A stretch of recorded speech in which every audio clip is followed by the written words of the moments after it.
Tahimik ang biyahe mula Boston papuntang Naples. Walang masyadong usapan. Si Richard Samuels ay nakatingin lamang sa bintana ng sasakyan habang patuloy ang tanawin ng mga palmera at mga gated communities. Sa tabi niya, si Laura ay tahimik ding binabasa ang itinerary nila para sa linggo. Nakalista roon ang open house sa isang beachfront condo, isang dinner reservation sa golf club, at isang guided tour sa wellness community na halos lahat ay senior citizens. Bago tayo magsimula, i-like mo na at mag-subscribe dahil may mga bagay dito na kailangan mong malaman bago pa ang iba.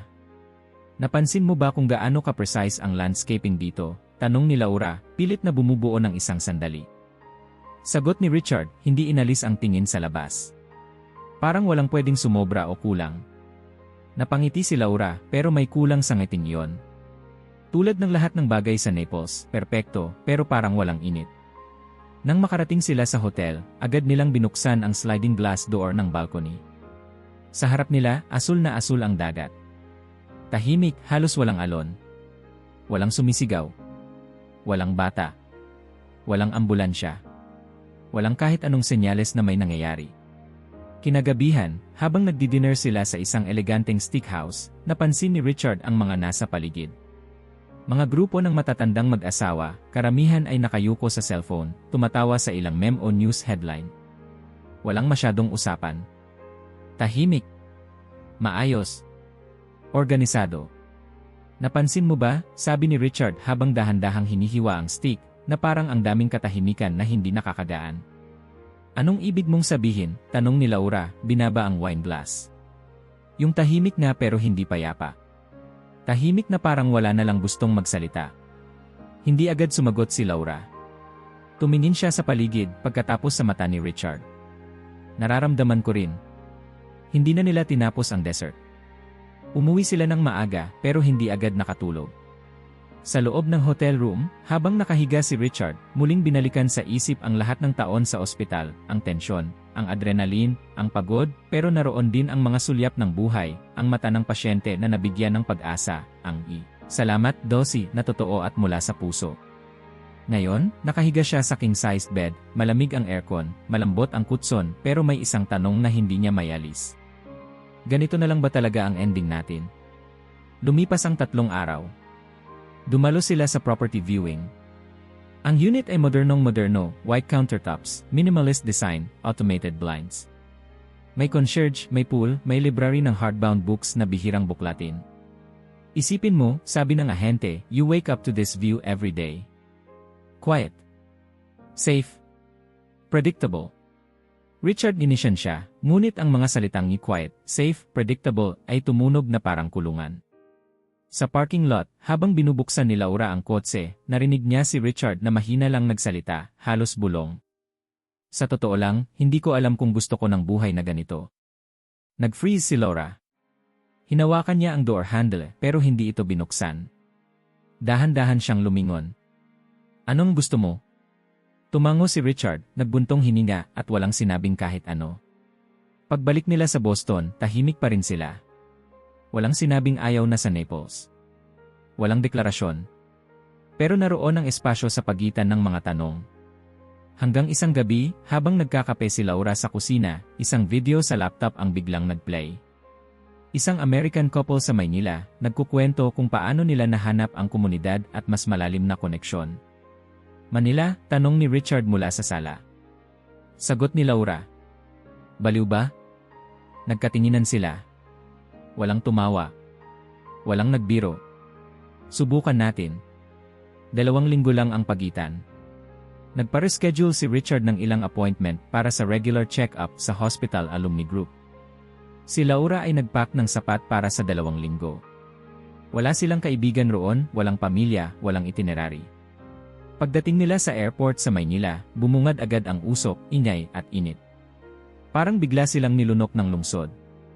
Habang naghihintay ng bagahe, napansin ni Richard ang isang guard na nakangiti sa kanila. Nilapitan sila nito, tinanggal ang cap at sinabing, "Welcome home, sir." Napatingin si Richard kay Laura. Home daw tayo. Nagkibit balikat si Laura.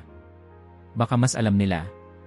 Lumabas sila ng terminal, naglakad papunta sa taxi bay, habang ang hangin ay amoy tambutso, manggang hilaw, at umuusbong na kung anong hindi pa nila maintindihan, ngunit tiyak nilang nararamdaman.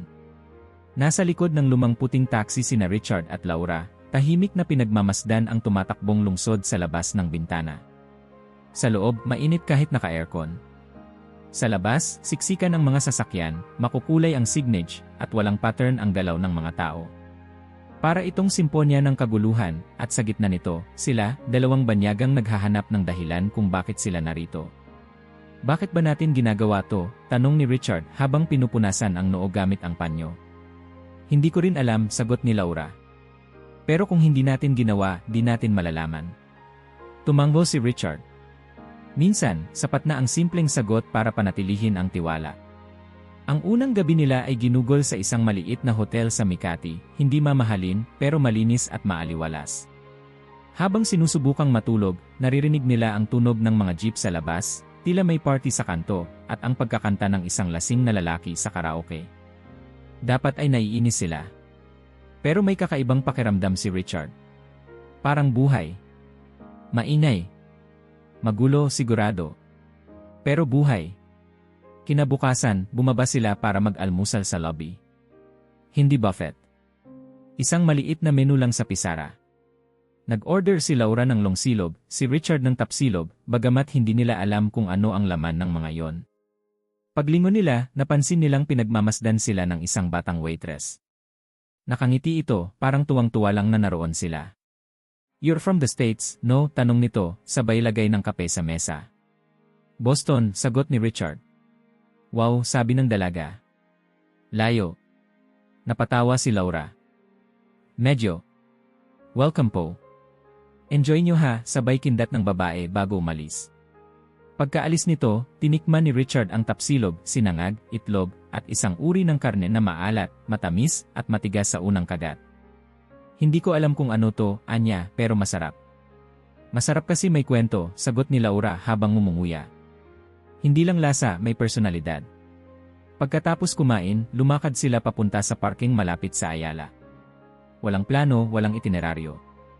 Pumuesto sila sa isang bench sa ilalim ng puno. Ilang estudyanteng tumatawa. May matandang lalaki na nagtitinda ng mani. Isang batang babae ang naglalaro ng bola na gawa sa supot. Lahat parang walang hinahabol, kumikilos lang sa sarili nilang oras. "Mahirap ipaliwanag," sabi ni Richard, "pero parang may puso ang lugar na to." Tumango si Laura. "Walang polish. Pero may init." Habang nagpapahinga sila, may lumapit na lalaking nakapolo at may bitbit na li. Mukha siyang opisyal, pero hindi intimidating. "Sir, ma'am, welcome po. Foreigners kayo?" "Opo," sagot ni Laura, nagulat sa sariling paggamit ng Tagalog.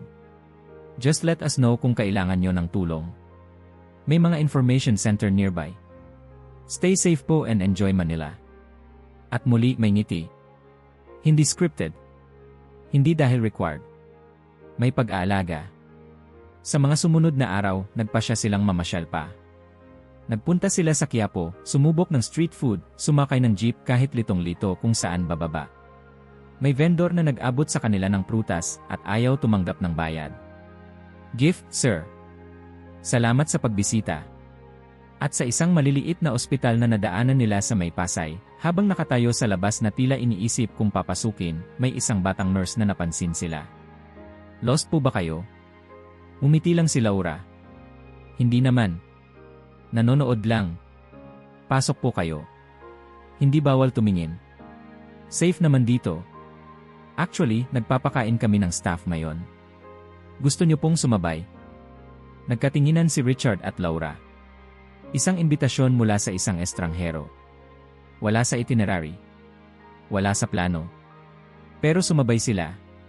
Sa maliit na pantry ng ospital, pinakain sila ng adobo at tinanong ng mga nurse kung ilang taon na sila, kung may anak, kung anong trabaho nila dati. "Doktor po ako, retired na," sagot ni Richard. Nagkatinginan ang mga nurse. "Dos? Wow. Galing naman." "Internal medicine," dagdag ni Laura. "Pareho kayong doktor?" tanong ng isang nurse. "Baka kayo na pinaka-qualified sa room na to." Tumawa ang buong mesa. Maging si Richard. Yung malalim na tawa na matagal na niyang hindi nagawa. Hindi polite chuckle. Hindi obligadong ngiti. Totoong tawa.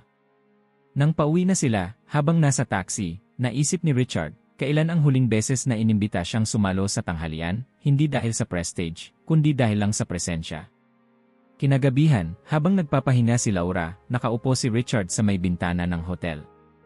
Humihigop ng tsaa, pinapanood ang ilaw ng lungsod, ang mga aninong gumagalaw, ang tila walang pattern na ritmo ng Maynila. Hindi ito Florida. Wala ang katahimikan.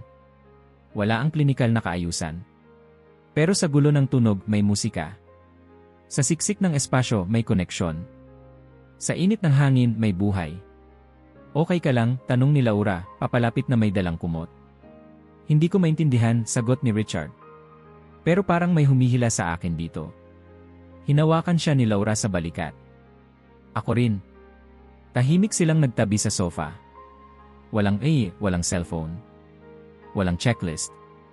Nang gabing iyon, bago sila matulog, binuksan ni Richard ang kanyang lumang notebook, isang bagay na kasama niya noon pa man sa residency, pero hindi na niya halos nagamit. Isinulat niya, first full day sa Manila. Wala akong plano.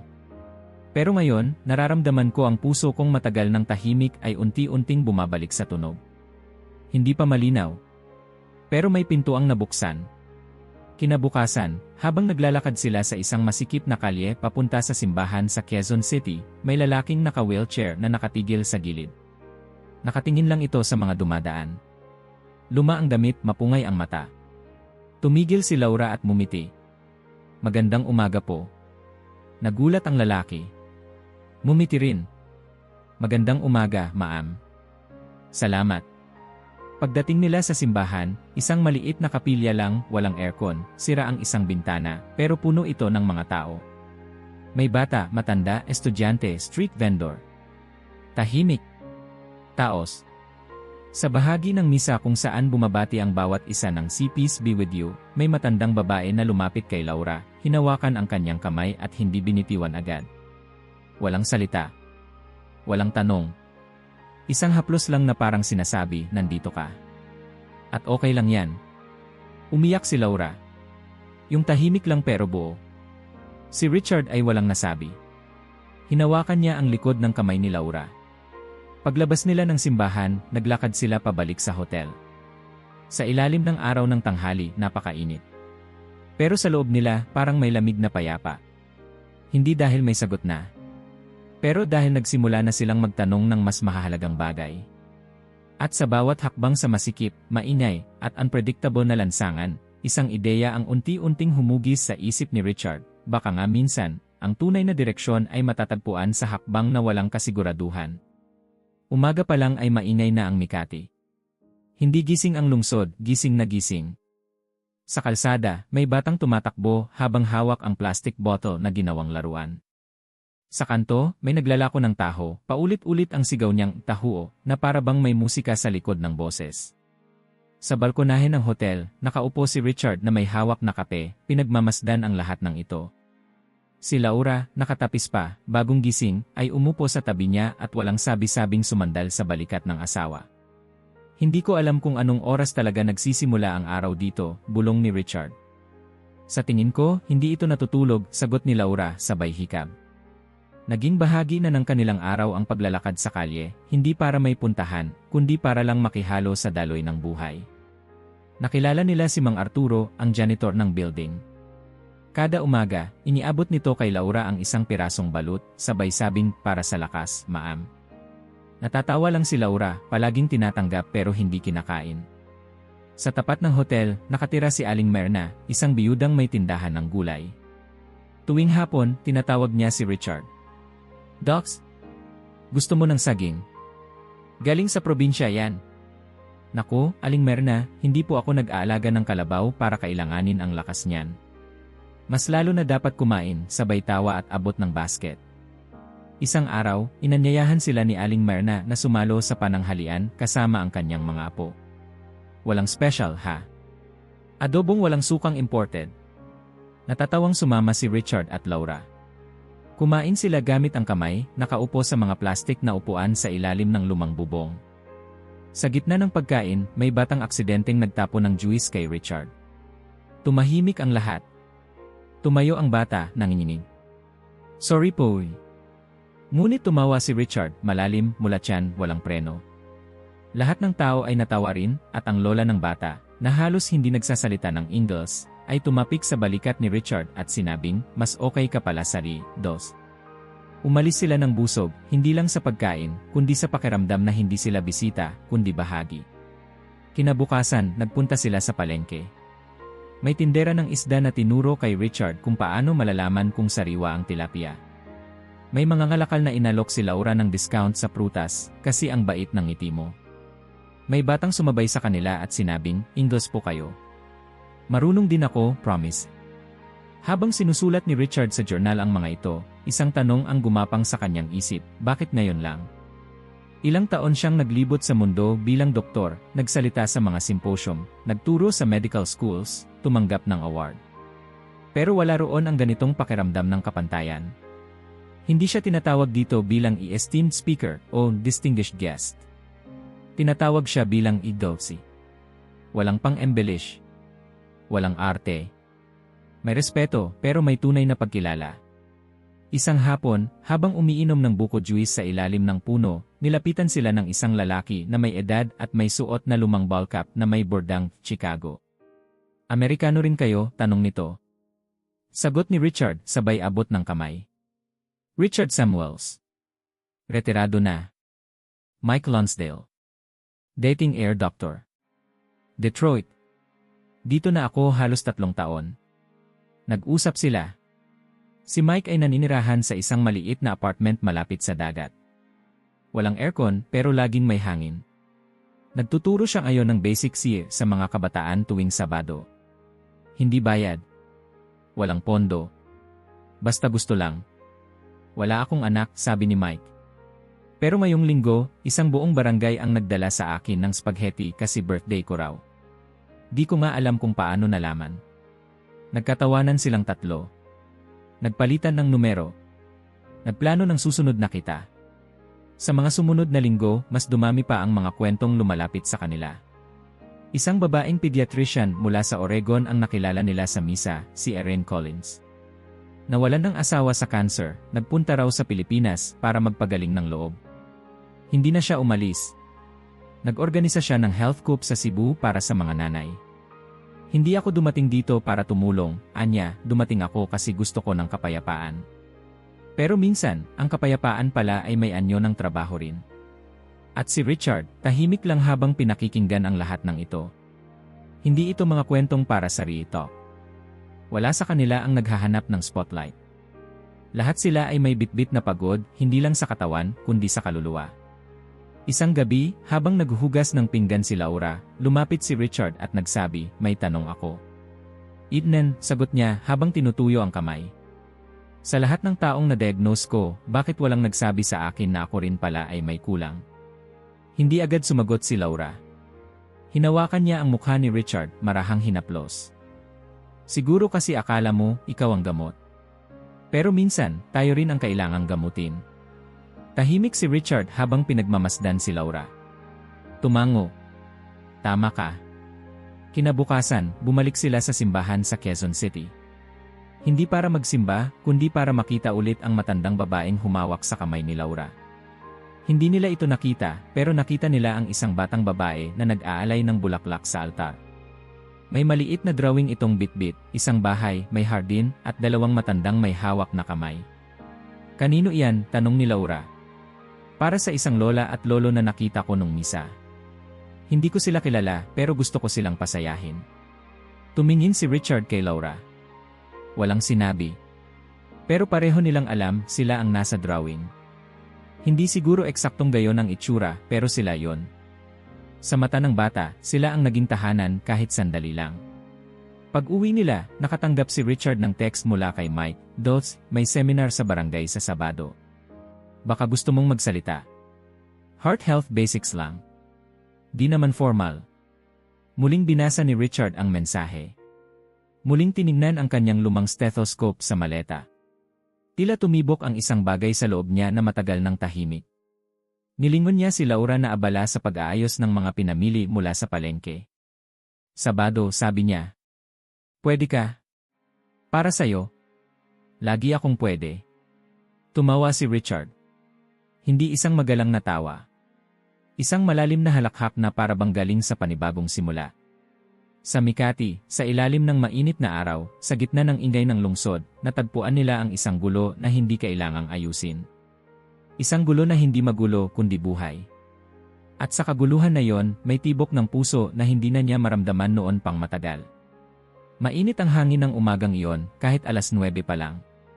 Si Richard ay nakasuot ng polo na medyo gusot, at dala-dala ang kanyang lumang leather satchel na halos hindi na niya nagamit mula nang magretiro.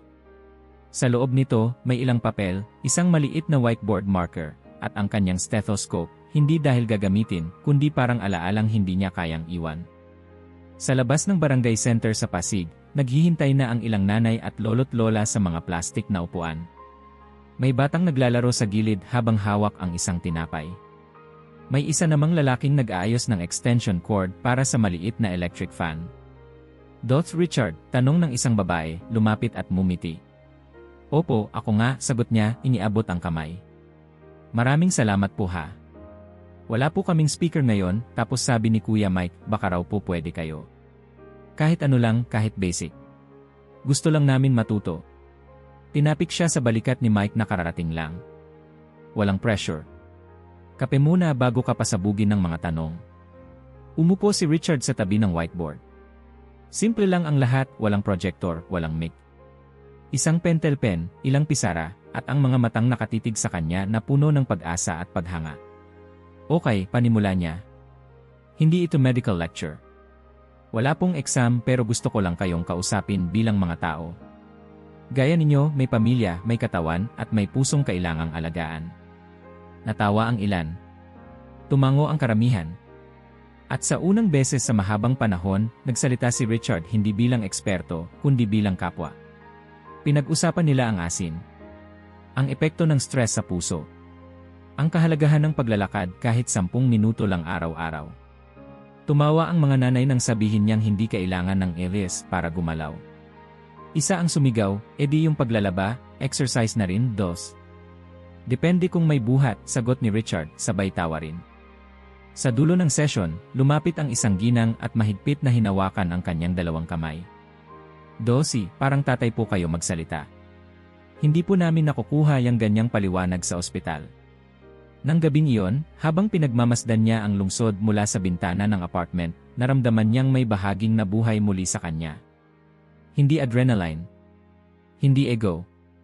Isang uri ng malambot na liwanag na matagal nang nawala at ngayoy bumalik, hindi para sa papuri, kundi para sa pakinabang. Samantala, si Laura ay mas lalong nabaon sa bagong mundo. Naimbitahan siyang tumulong sa isang local orphanage sa Mikati. Una, bilang volunteer sa art class, pero di nagtagal, parang naging ate na siya ng mga bata roon. Isang batang lalaki ang yumakap sa kanya matapos niyang turuan kung paano gumuhit ng bahay. "Yung drawing mo po, para sa akin," tanong ng bata. "Sa'yo." "At sa akin din," sagot niya. May isa pang batang babae, tahimik, mahiyain, pero araw-araw hinahanap si Laura.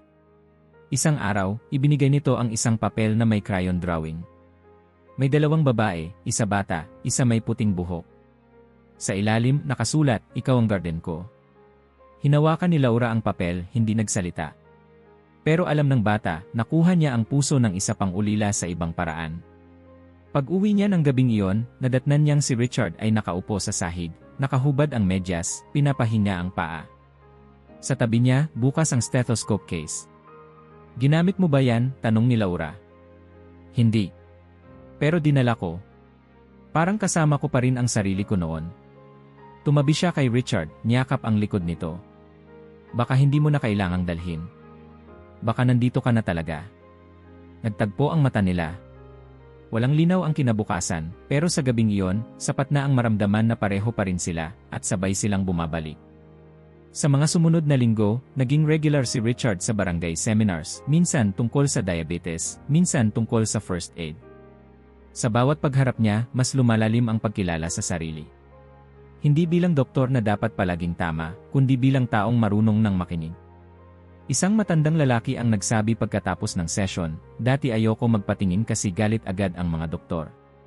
Pero kayo parang may pasensya." Tiningnan siya ni Richard. "Siguro kasi matagal din akong hindi nakinig." Sa orphanage naman, si Laura ay nagtuturo na rin ng simpleng English songs. "Twinkle, twinkle, if you're happy and you know it," pero binibigyan niya ng twist, dinaragdagan ng Tagalog verse, sinasali ang pangalan ng bawat bata. Isang gabi, inabot sa kanya ng isa sa mga batang babae ang isang plastic folder. "Anong laman nito?" tanong ni Laura. "Yung mga drawings namin." "Para sa'yo. Kasi ikaw lang ang nagtago ng drawings namin." Umiyak si Laura. Hindi yung parang eksena sa pelikula. Tahimik lang, walang ingay. Pero alam niyang may isang parte sa kanya na pinatigas ng panahon, unti-unti nang lumalambot. Habang sabay silang naglalakad pa uwi, hawak ang folder, napansin ni Richard na may guhit sa gilid ng papel, isang lalaking may hawak na puso, at isang babaeng may hawak na halaman. "Ikaw ba to?" tanong niya. "Siguro," sagot ni Laura. "O siguro, yan na tayo ngayon." Pag-uwi nila, habang inaayos ang mga gamit, napansin ni Richard ang lumang brochure mula sa Naples, Florida. Nandito pa rin pala. Nilabas niya ito at inilatag sa mesa. "Naalala mo pa to?" tanong niya. "Parang lifetime ago." Tahimik sila ng ilang sandali. Saka dinampot ni Laura ang brochure, binaliktad, at ginamit para ipatong ang mga bagong drawings ng mga bata. "Mas gusto ko na tong papel na to ngayon," sabi niya. Tumawa si Richard, saka yumuko at hinalikan ang kamay ni Laura. Noong gabi ring iyon, bago matulog, muling nagsulat si Richard sa kanyang journal. Ang pagbalik sa sarili ay hindi laging tahimik. Minsan, maingay ito. Magulo. May sabay na tuwa at hiya. Pero may laya sa pagkilalang hindi pa huli ang lahat. Na pwede pa tayong magsimula muli. At baka, iyon ang pinakamagaling na reseta na hindi ko kailanman naisulat. Sa pagitan ng nakaraan na puno ng reputasyon at ng kasalukuyan na punang koneksyon, naroon sila ngayon. Wala sa eksaktong gitna, kasi unti-unti na silang lumalapit sa bagong dulo. Isang panibagong simula na hindi nila hiniling, pero marunong silang tanggapin. Tumakbo ang oras hindi sa bilis, kundi sa lalim. Hindi na lang umaga ng pagtuklas, hapon ng pagkilala, o gabi ng pag-aalinlangan. Unti-unting nagkaroon ng hulma ang mga araw ni na Richard at Laura. Hindi na sila mga dayuhang may bitbit na mapa. Alam na nila kung aling kanto ang mabigat ang trapiko, kung anong oras naglalako ng pandesal si Mang Jomar, kung kaninong upuan sa kapilya upo ang matandang may baston.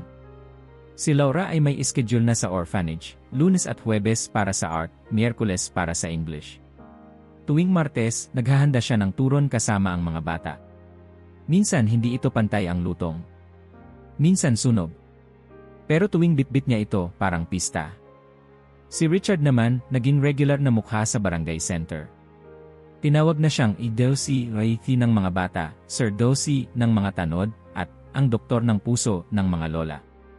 Nagtayo siya ng simpleng bulletin board, may drawing ng healthy heart, may reminders para sa gamot, at minsan, jokes.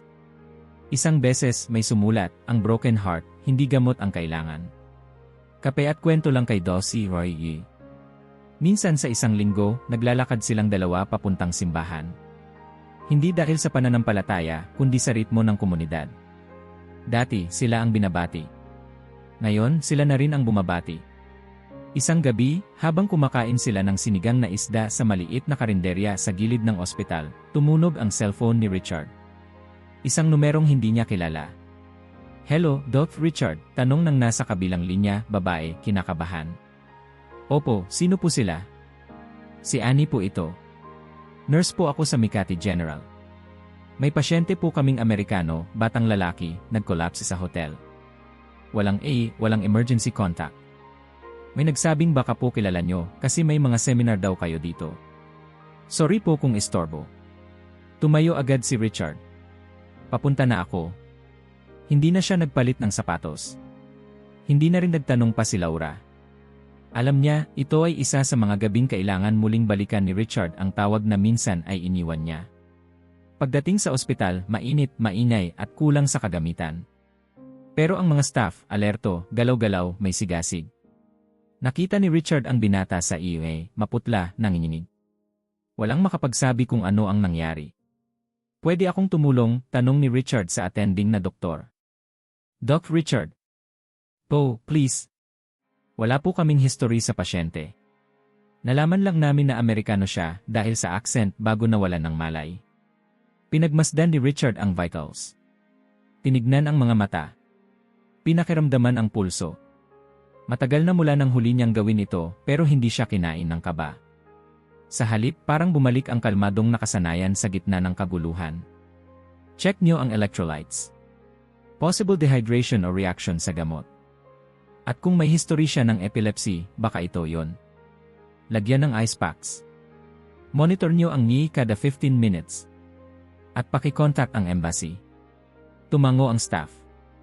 Tumakbo ang isa para bumili ng dagdag na supply. Ang isa, pinunasan ang pawis ng pasyente. Si Richard, hindi umalis sa tabi. Lumipas ang mahigit 2 oras bago dumating ang medical contact mula sa embahada. Sa mga sandaling iyon, pinanood ni Richard ang bata habang humihinga. Wala siyang lisensyang aktibo. Wala siyang badge. Pero ramdam niya na hindi iyon mahalaga. Hindi dahil sa anong papel, kundi dahil sa presensya. Habang ang mga magulang ng binata ay pinapaalam sa nangyari, lumapit ang batang nurse na tumawag sa kanya. Salamat po, Dulcie. Wala kayong obligasyon pero dumating pa rin kayo. Yumiling si Richard. Lahat tayo may panawagan. Hindi lahat kailangan ng titulo para tumugon. Pagbalik niya sa apartment, halos 1:00 na ng madaling araw. Nakaupo si Laura sa sofa, may bitbit na baso ng tubig. Okay ka lang, tanong niya. Tumango si Richard. Parang hindi ko alam kung ito ang huling beses ko o simula ulit. Ikaw lang makakasagot niyan, sagot ni Laura. Pero ang sigurado ako, patuloy niya, kanina, hindi ko naramdaman na retirado ako. Ramdam kong buo ako. Sa sumunod na mga araw, kumalat ang balita. Yung Amerikano sa ospital. Yung tinulungan ni Dulcie E.I. May nag-post online. May nagtanong kung may next seminar. Isang tricycle driver ang tumangging tanggapin ang bayad kay Richard at sinabing, isa kang bayani, Dulcie. Inisyan lang niya ito. Hindi dahil naniniwala siyang bayani siya, kundi dahil mararamdaman mong totoo ang sinasabi ng tao. Sa isang maulan na hapon, habang nagkukumpuni ng lumang electric fan si Richard sa barangay center, lumapit ang isa sa mga batang lagi niyang tinuturuan. Dulcie, totoo po ba na hindi kayo babalik sa Amerika? Ngumiti si Richard. Totoo. Bakit po? Tahimik si Richard sandali. Tumingin siya sa labas ng bintana, kung saan makikita ang mga batang naglalaro sa putik, tawa ng tawa. Kasi dito, anak, hindi ako invisible. Dito, may pangalan ako. Tumango ang bata. Saka po, may kwento kayo dito. Sa bawat araw na lumilipas, hindi nila hinahanap ang dating buhay. Sa halip, hinahayaan nila ang bagong buhay na kumapit. At habang pinipinturahan ni Laura ang mural sa dingding ng orphanage, mga bulaklak, bituin, at mata ng bata, may batang lalapit sa kanya, kukurutin ang braso at magsasabing, yan ang paborito kong kulay. Sige, sayo na to, sagot ni Laura, iniabot ang brush. Hindi ito mahirap pero hindi rin madali. May araw na pinagdududahan nila ang lahat. Kapag mabagal ang internet. Kapag walang kuryente. Kapag namimiss nila ang kanilang mga anak. Pero sa gitna ng lahat, isang bagay ang malinaw, hindi na sila umaasa sa balak. Umaasa na sila sa koneksyon. Hindi na sila umaasa sa plano. Umaasa na sila sa araw-araw. Ang dating bigat ng pagtanda ay naging magaang napasanin, hindi dahil nawala, kundi dahil may mga braso na sumalo. 2 taon na ang lumipas mula noong unang araw na lumabas sina Richard at Laura mula sa terminal sa Maynila. Mainit pa rin ang hangin, maingay pa rin ang lungsod, at matigas pa rin ang sidewalk sa Makati. Pero ang bigat na dating dala ng hindi pagkakaalam, ngayon ay napalitan na ng katahimikan ng pagiging tiyak. Sa maliit nilang apartment, natutong manahimik si Richard. Hindi dahil sa kawalan ng ideya, kundi dahil natutunan niyang ang katahimikan din ay may tinig. Hindi niya ito natutunan sa ospital o sa mga conference. Natutunan niya ito sa pagitan ng pagtimpla ng kape ni Laura at ng sigaw ng mga batang naglalaro sa labas. Ika-negatibo 40 anibersaryo ng kasal nila. Wala silang grand party, wala ring luxury dinner. Pero may hardin. Isang maliit na bakuran sa likod ng barangay center na pinagtulong-tulungan linisin ng mga kapitbahay, pinalamutyan ng mga ilaw na hiniram mula sa kapilya, at pinon ng mga upuang plastik na may kanya-kanyang kwento.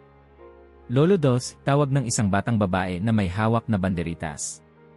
Pwede po ba ako ang magbigay ng bulaklak kay Lola Laura? Pwede, sagot niya sabay kindat. Nagtipon-tipon ang komunidad. Ang dating estranghero ngayon ay pamilya. Ang dating pasyente ngayon ay kaibigan. Ang dating alingawngaw ng lungsod ngayon ay musika ng tahanan.